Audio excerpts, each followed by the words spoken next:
Changing gears tonight, opening statements underway now in the murder trial of the man accused of killing a Salinas police officer. Gustavo Morales is accused of killing Officer J.D. Alvarado Jr. back in February of last year.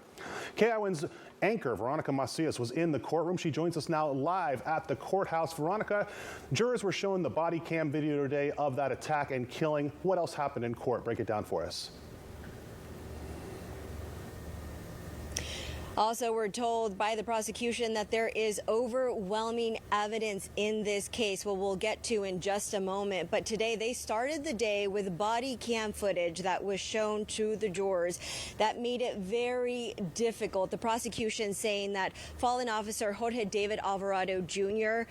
was killed, quote, many times over. The prosecution also trying to convince the jury here that there was an intent to kill that night on February 25th of 2022. Well, the defense is saying to the jury here, you have to consider Gustavo Morales' state of mind because he had a hypervigilance to confrontations, they say, because of his past experiences with police and gangs in Salinas. On Monday morning, Gustavo Morales sat before a jury of 10 women and 2 men with a cut-off ponytail. Above him, a picture of Officer Jorge David Alvarado on a big screen.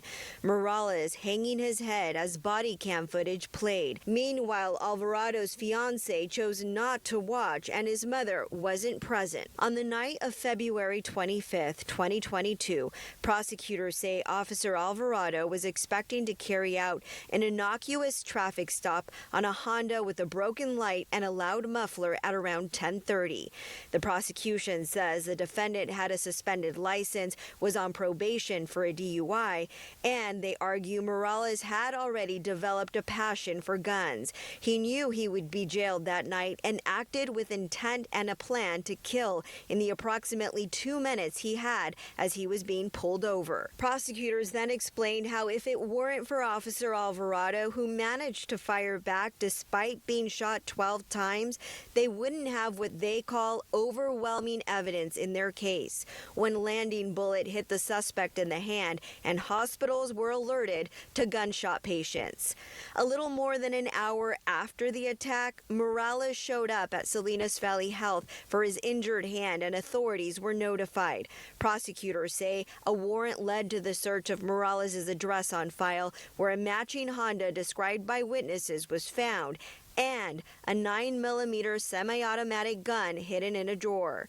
The prosecution also says that the single landing bullet from Alvarado's gun was tested and contains Morales' DNA. The defense not trying to disprove Morales was Alvarado's shooter. They're set out to convince the jury Morales had no intent or premeditation to end J.D. Alvarado's life. Also today, we heard from an emotional Salinas police officer who arrived that night, who was in a state of shock, according to the prosecution, calling out for LV as officers knew Officer Alvarado. We also heard from another witness who was very brave that night, trying to block the gunman with his own cargo van, making sure that he didn't get away. We know that he now did. And we also learned that that very day that Officer Alvarado was killed, he had been accepted to join the Salinas SWAT team. He had been training for it for a couple of weeks, and he had just been accepted but never received that news. Scott? Yeah, Veronica, some tough testimony for some today in that courtroom for sure. Now, Veronica, when will they be back in court? What happens next here?